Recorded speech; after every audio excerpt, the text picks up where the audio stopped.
you can't see the cycle you're trapped in. Yes. And how you know you're at a point where you're about to break a cycle is it's painful. It's uncomfortable. You don't want to hear this.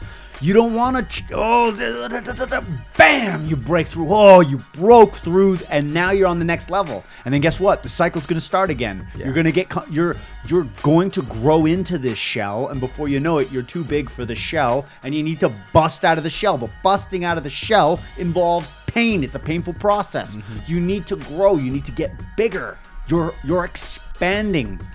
Or you run away from it and you repeat the whole cycle again. Yes. Yeah. You see the same problem again later down the road.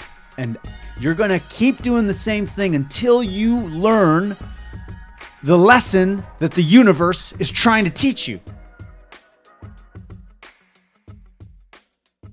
Ladies and gentlemen, welcome. It is another week and another episode of the Budo Brothers podcast. You got Kyle. And Eric.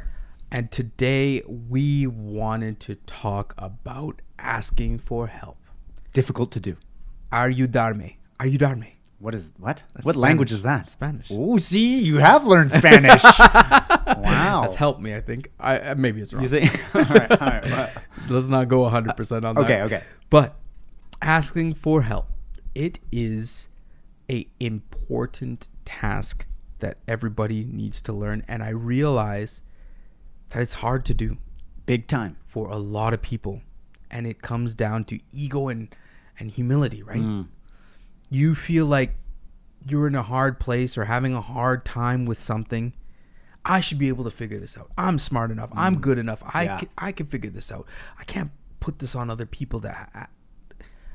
Asking for help is one of the quickest ways to get through hardship.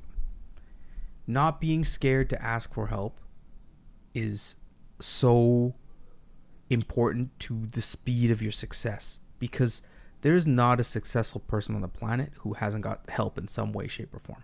True. Nobody gets to high heights without a team, without inspiration, without somebody in their corner. Help is necessary. Do you have a hard time asking for help? 100%. Absolutely. I suck at it because I do think I will rip myself at the seams because I've convinced myself that I can do it all. And I don't know why I'm so like, hey, can I get your help? It's rare that I ask for help. But when I do ask for help, shocker, the problem gets solved. And when somebody asks me for help, I feel good helping them. Right. So my idea that I'm going to annoy this person, or I'm going to be a guy with his hat in hand, hey, I need some help. Actually, the process of helping another human being is very rewarding. And so asking for help shouldn't be that hard, knowing that the person giving your help is going to get a reward in the process anyway. Why do you think it's hard to ask for help? I think it's ego. Yeah. A big part of it is ego. You have to admit that you don't know. You have to admit that you're sucking. You have to admit that you're screwing this up and you need whatever it is. And it can take any form. It can be substance abuse. It can be relationship trauma. It can be things where we are scared to ask for help. Mm-hmm. And that's dangerous. Yeah. Even mental issues, right? Like, sometimes people are going through the ringer inside their head and they're just scared to reach out and ask somebody to help them or to talk to somebody.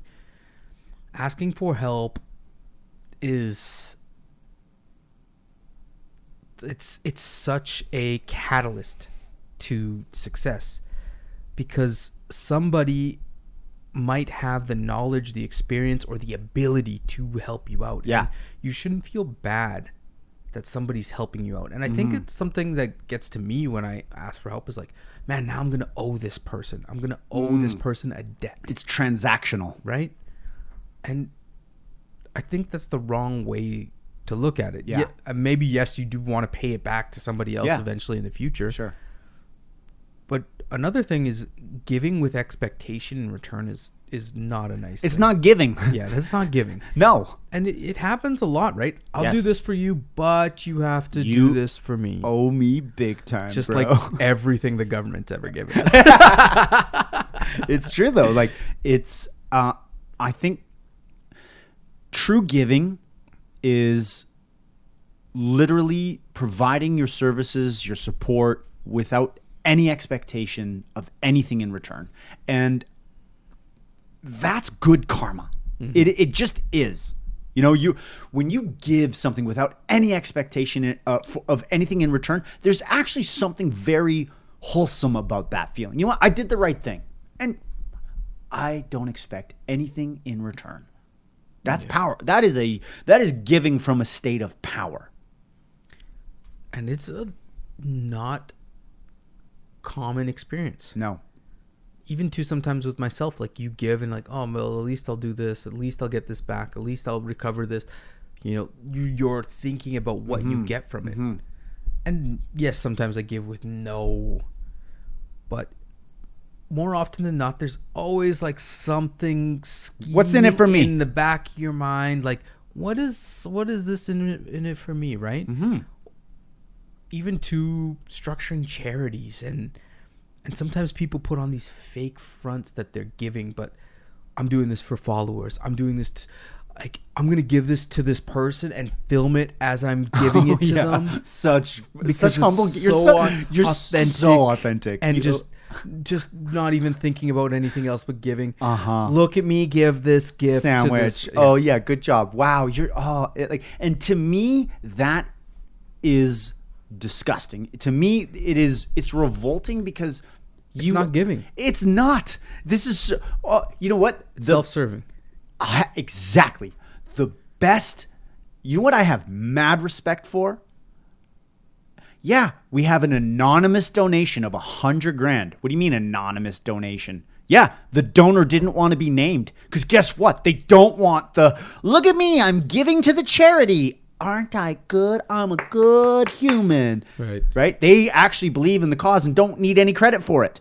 That's real giving. Yeah. You know, when you do something for someone else and don't expect anything in return, it is real giving. When you hold a door open for someone or you do some small thing, you know, you're not, oh, I hope I get something in return. No, you're doing your part in being a good human. You're doing something to serve your community. You're giving without asking for anything in return. And that's powerful. Expectations are difficult too because they cause disappointment. When you expect something from somebody all the time, expectation, and they don't meet that exact expectation, you're instantly disappointed, right? Yeah. They did not meet your expectation. Mm-hmm, and who are you to say what is supposed to happen in this situation and how it's supposed to happen and that you called it right? Like, expectations are dangerous things. They are. Because when you put this perceived notion of the response and how people are supposed to act, you're setting yourself up for disappointment and anger. That's interesting because, yes, we have low expectations for a lot of just in general. Like, we don't have high expectations for humanity. Yeah, I'm just being real. Right. You know, like we think that, you know, these manufacturers, they're going to screw it up. These people, you know, like we have low expectations. Right. And how many times have we had high expectations and had them destroyed? Just obliterated. Destroyed. But yeah, the low expectations were built from us like, all right, we're going to deal with these manufacturers. They're probably going to 80% to 90% effective rate. Look at the prototypes. They're going to be the prototypes were amazing. Yeah. And then the production run, surprise, surprise. And it just happened too many times where now we expect everybody's an idiot. Right. So, but here's the problem with expectations. Yes, by having low expectations or no expectations, you personally won't be let down or disappointed. But having high expectations of others makes the other want to live up to those expectations. If you have low expectations of someone else, you're basically telling them they're worthless, they can't do things. Shocker. They don't feel great. But if you do have high expectations for people in you just have high expectations of your tribe, your community, people will want to rise to those expectations. I know that when people rely on me and they expect something from me and they have high expectations, I magically rise to the challenge. I don't want to let people down. I know they're expecting me to deliver. They have confidence in me, and I hate over-promising and under-delivering. Yeah. That is a recipe for decay. Over-promising and under-delivering. And I guess you do have to hold people to a standard, right? Mm-hmm. But it's a fine line, right? Because you can get angry at people because you expected them to do something and they let you down. But you can't continue to work or participate with somebody who continues to let you down all the time. And that is the market. That's the ecosystem. Yeah. And that is where, if you work hard and exceed people's expectations, you excel. It's not rocket science. It's very simple. Mm-hmm. It's actually a big part of our business. We always try to over-deliver on expectation, and we get shattered when we under-deliver. It's a shot to the heart. Yeah. Yes. Holy jeez, that hurt. And we jump on it. But it's good because every time a customer brings something up that we screwed up, I thank them. Yeah. I thank them because it's going to make us better. It's going to make us stronger. We screwed up your order. We sent you the wrong size. Whatever it might be, I'm actually grateful that they helped us correct a leaky hole in our boat. Yeah. And before you know it, we've got a yacht. Right. It's so true. Asking for help, do you think it's... I don't want to gender role things, but do men have a harder time asking for help than women? I think so. I think so. Yeah. I would like... it's not... You're supposed to be a man. You're supposed to figure it out. Yeah. Yeah, you're like told that as a absolutely. As a child. Yeah, like, we've been conditioned. Figure it out. Yeah. Go figure it out. Be a man. Yeah, exactly. Yeah, that is built into us. And it's something that I don't know what the reason for that old school thinking. How would that have benefited people? I think it's like times were probably harder and you just had to figure things out. Like you had to tough through things. It's a crucial part of our survival. Just going back to that, the yin and the yang, there's, you need masculine, you need feminine, you need the hard pushers, you need the soft givers. This is the balance of everything. If we're all just gray, then there's no separation of or counterbalances to the forces around. But to get back to your point, that I think men have a harder time asking for help because we are supposed to know shit. We're supposed to figure things out. Yeah, we're supposed to have it. We're the men. Society is bred it that way, right? Like you're the provider. You have to figure this out, and it can weigh. I've seen it weigh on a lot of people too, where you could know they're trapped in a cycle or a loop, and the best way out of those, and I'm so grateful that you and I talk all the time, because you can't see the cycle you're trapped in. Yes, it's invisible to you. Yes, because you're in it. Yeah, you are trapped in it, and there's no solution for it because you cannot see the way out of the trap. But an outside eye can see it. Yes. They can see what you're going through. They can see all of the things that they can see, and they can say like, yeah, this is where you're stuck. Yes. You should focus here. It's so helpful. It's huge. Sometimes it's so hard to hear. Yes. But because it's pressing on a pressure point. Yeah. But when you hear it, you're like, he's right. Though. Yeah. He's right. Though. Yeah. Right? Yes. Gotta fix it. Yep. Yeah. And that helps you grow exponentially. Getting through those traps, those cycles, those repetitive loops. Because you need to grow into the next repetitive loop. Like if it was like, it's just like a whole bunch of circles surrounding each other, right? You start off and you break through and you fall into the next loop, into the next loop, into the next loop. Yeah. and they never end. And how you know you're at a point where you're about to break a cycle is it's painful. It's uncomfortable. You don't want to hear this. You don't want to, bam, you break through. Oh, you broke through, and now you're on the next level. And then guess what? The cycle's going to start again. Yeah. You're going to you're going to grow into this shell, and before you know it, you're too big for the shell, and you need to bust out of the shell. But busting out of the shell involves pain. It's a painful process. Mm-hmm. You need to grow. You need to get bigger. You're expanding. Or you run away from it and you repeat the whole cycle again. Yes. Yeah. You see the same problem again later down the road. And we all have cycles that we're trapped in. Yes.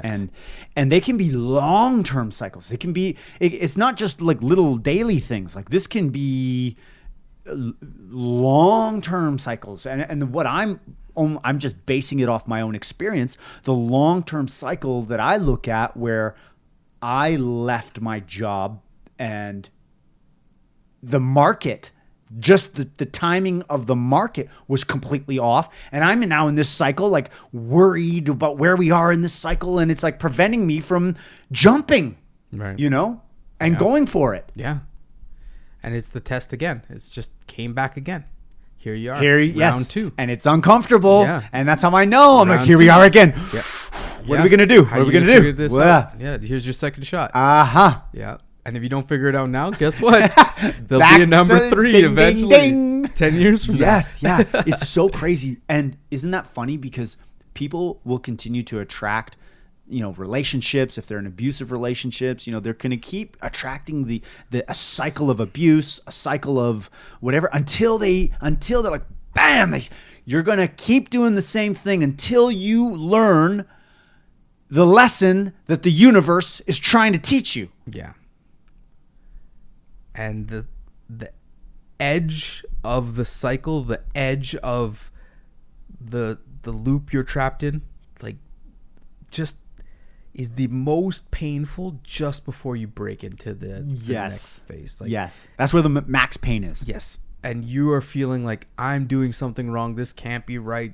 I gotta concede, like forget this. And it's like your diet plan, right? Like it's so hard that it's unbearable. Okay, I'm just gonna eat and just ruin it. But like that's when you should be the strictest. Mm-hmm. That's when you should be on top of it. Like that's when you should be focusing the most and getting those gains. And with mental health, talking to somebody is absolutely necessity. I know for a fact my mental health is so much better when I bounce ideas off you. Yeah. Like even when you're gone for a week, I'm like, well, shit, I'm just going to have to sit here and rattle these around in my head. Yeah. And you just make up all these freaking things. Yeah. I remember once we went out of communication and I came up with the thesis that Budo Brothers was dead in a week. Yeah. I do remember that. I'm like, yo, what happened, man? Like, yeah. Right? Because like I just our business is dying. Yeah. In my own stories, making up things, like all of these crazy things. Yeah. There's no relief valve. And hearing it out loud, like letting it off your chest. Yes. Yeah. And that's what's so good that we challenge each other on, hey, I'm thinking this. All right, cool. And even if I agree with it, I'm going to be devil's advocate. Well, what if have we thought about this? Mm-hmm. What about that? What if well, that's a good idea, but what if this happens? Mm-hmm. Because that is a way to make sure that our ideas are pressure tested. Even if we both agree, we try to challenge each other on the other side of the coin to make sure that the idea is strong and can be tested, even if it's theoretically. Mm-hmm. We'll challenge each other and be like, this is worth consideration. But until we pressure test our ideas, we don't know if they're strong. We don't know if they're good. And I know a lot of people have a hard time finding a person that they can confide in. One thing I do notice that helps with that is because like you and I are 100% confident that there's no self-interest or something deviated plot. Like there's trust there. Yes. Right? There's blood. Yeah. Like there's Budo Brothers. There's serious trust there. And that trust component is an important, very important piece in finding a confidant, somebody you could share things with, something that you could let anything off your chest. Yes. Because you're scared somebody will go say something and all of a sudden you're canceled for Right. saying this. Yes, or like sure. they told your friend that you said this about them and because you're having a hard time. Like, you have to have a person that you can trust. And that's a hard task because Big time. They're few and far between. And how many of us, if you're, a grown adult, you've had your trust broken. Yes. You've trusted someone 100% and it's been trampled on. And it's a very painful process to go through when you do trust someone 100% and it gets shattered. Yeah. And then that's where trust issues can come up, right? Yeah. Especially in a relationship. Big time. My philosophy on that, because I have had people that I trust 100% completely betray me, and I would never, in a million years, I would have bet my bottom dollar that person would never betray me. And so I actually caught myself in one of those cycles where it's like, you can't trust anyone. You know what? It's me, myself, and I. I'll keep everyone at distance because you can't trust anyone. Right. Everyone's out looking for themselves. And I caught myself in that trap, and I switched my thinking to I trust everyone 100% until I have a reason not to. And it can add up. Yeah. You can just be, okay, I caught you in a lie. I will give a complete stranger, I'll trust you until I have a reason not to. With my trust, and this is more for like with new people that you just meet, I go off this gut feeling of like interest based. Like whatever I feel like that person's intent or what they want has to align with what I want. Because when those two things align, it's easier to work with a person. Because you know that what you're doing is mutually beneficial. Right? Yeah. For people. Yeah. It's very rare you meet somebody who would just go out of their way to just, I don't know you, man, but like, I'll give you everything. I don't care. Like that's very rare. Sure. Yeah. You know, that initial kind of period when you're trying to figure something out. And I've just been burnt so many times, especially in business. Like, yes, we're going to do the marketing company. We're going to do this, promise you all these things and promise you the world. Like, whatever. And they always burn you. Talk a good game. It's and then you trust them. Exactly. And then, so what could the Budo Brothers challenge be? I think we all need help. Yes. We all do. In one form, and it could be big help, it could be little help, it could just be assistance. And I think we don't need to be afraid to ask for help. So I think that's the Budo Brothers challenge. Whatever you need help with, ask for it. That's a great challenge. Well, I need your help in sharing this podcast. Help us! So if you have been listening to this, share it with your friends. Help spread the word. Yes. We love to get into more people's feeds. So thank you in advance from us, and we will catch you next week.